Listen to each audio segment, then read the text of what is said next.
വിമതർ സിറിയ കീഴടക്കിയതോടുകൂടി സിറിയയുടെ പ്രസിഡന്റ് ബഷർ അൽ അസാദ് സിറിയ വിട്ടുപോയിരിക്കുന്നു, പറന്നിരിക്കുന്നു എന്ന റിപ്പോർട്ടുകൾ പുറത്തു വരുന്നു. റിബൽ അടക്കമുള്ള മാധ്യമങ്ങൾ ഇത് റിപ്പോർട്ട് ചെയ്യുന്നു.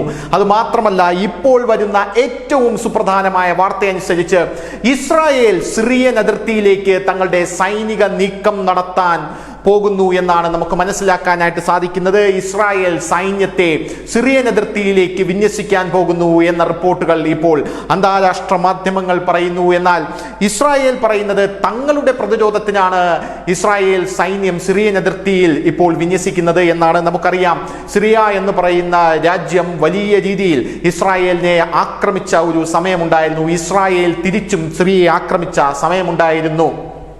ഇറാനിലേക്ക് ഇസ്രായേൽ ആക്രമിക്കുമ്പോഴും സിറിയയിലേക്കും ഇസ്രായേലിന്റെ ആക്രമണം ആ സമയത്തുണ്ടായിരുന്നു. താഴെ പലസ്തീനിലേക്കും ഇസ്രായേലിന്റെ ആക്രമണം ഉണ്ടായിരുന്നു. അങ്ങനെ 4 സൈഡിലേക്കും, ലബനൻ, സിറിയ, ഇറാൻ, ഫലസ്തീൻ, അങ്ങനെ 4 സൈഡിലേക്കും ഇസ്രായേൽ വളഞ്ഞാക്രമണം നടത്തുന്ന കാഴ്ചയാണ് നമുക്ക് കാണാനായിട്ട് സാധിച്ചത്. സിറിയയിലെ ഇറാന്റെ വ്യോമത്താവളങ്ങൾ ഇസ്രായേൽ തകർക്കുന്ന കാഴ്ച നമ്മൾ കണ്ടതാണ്. മാത്രമല്ല, അതിന്റെ കൂട്ടത്തിൽ ഒരു റഷ്യൻ വ്യോമത്താവളവും തകർന്നു എന്ന അഭ്യൂഹങ്ങളും ആ സമയത്ത് പരന്നിരുന്നു. എന്നാൽ ഇസ്രായേൽ അത് നിരാകരിക്കുകയാണ് ചെയ്തത്. ഇപ്പോഴിതാ സിറിയയിലെ അതിർത്തിയിലേക്ക് ഇസ്രായേൽ സൈന്യത്തെ വിന്യസിക്കാൻ ഒരുങ്ങുന്നു. ഇസ്രായേൽ സിറിയയിൽ ഭരണം മാറിയത് വലിയ പ്രാധാന്യത്തോടു കൂടിയാണ് നോക്കിക്കാണുന്നത്. സിറിയ ഇസ്രായേലിന് മേൽ ആക്രമണം അഴിച്ചുവിടുമോ എന്നുള്ളതും അന്താരാഷ്ട്ര സമൂഹം ഇപ്പോൾ നോക്കിക്കാണുന്നുണ്ട്. എന്നാൽ ഇസ്രായേലിന്റെ വാദം, തങ്ങൾ എന്തിനാണ് സിറിയൻ അതിർത്തിയിലേക്ക് സൈനിക വിന്യാസം നടത്തുന്നത് എന്നുള്ളതിൽ ഇസ്രായേലിന് ഒരു വാദമുണ്ട്. ഇസ്രായേൽ പറയുന്നത് തങ്ങളുടെ പ്രതിരോധത്തിനാണ് ഈ സൈന്യം എന്നുള്ളതാണ്. അതായത് ഇസ്രായേൽ നിയന്ത്രിതമായിട്ടുള്ള ഗോലാൻ കുന്നുകൾ, സിറിയയുടെയും ഇസ്രായേലിന്റെയും അതിർത്തികൾക്കിടയിലെ പ്രദേശമാണ് ഈ ഗോലാൻ കുന്നുകൾ എന്ന് പറയുന്നത്. ഈ ഗോലാൻ കുന്നുകൾ 1967 വരെ ഇസ്രായേലിൻ്റെതായിരുന്നില്ല. ഈ ഗോലാൻ കുന്നുകൾ മിഡിൽ ഈസ്റ്റ് യുദ്ധത്തിൽ ഇസ്രായേൽ സിറിയ യുദ്ധമുണ്ടായപ്പോൾ ഇസ്രായേൽ പിടിച്ചെടുത്തതാണ്. ഇപ്പോൾ വടക്കൻ ഗാസയൊക്കെ പിടിച്ചെടുത്തതുപോലെ ഇസ്രായേൽ പിടിച്ചെടുത്ത് തങ്ങളുടെ പ്രദേശമാക്കി മാറ്റി അവിടെ ഇസ്രായേലിന്റെ ജൂതന്മാരെ അവിടെ താമസിക്കാനായി ഇസ്രായേൽ അനുവദിക്കുകയും ചെയ്തിരുന്നു.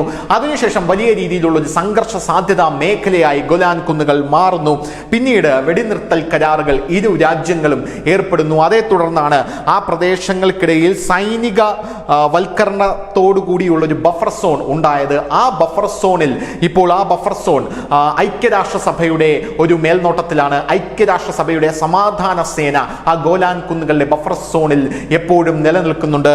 ഇന്ത്യയുടെ പട്ടാളവും നമ്മുടെ പട്ടാളം 900 പേർ ഈ സമാധാന സേനയ്ക്കായി ഇന്ത്യയും വിട്ടുകൊടുത്തിട്ടുണ്ട് എന്ന റിപ്പോർട്ടുകൾ അന്ന് തന്നെ നമ്മൾ വായിച്ചതാണ്. അവിടെ നിന്നുമാണ് ഇന്ത്യൻ സൈന്യം ഒരു പട്ടാളക്കാരനെ, സിറിയയും ഇസ്രായേലും തമ്മിലുള്ള ആക്രമണത്തിൽ പരിക്കേറ്റ ഒരു പട്ടാളക്കാരനെ ചെവിയറിയാതെ റാഞ്ചി ഇന്ത്യയിലേക്ക് കൊണ്ടുവന്നതും.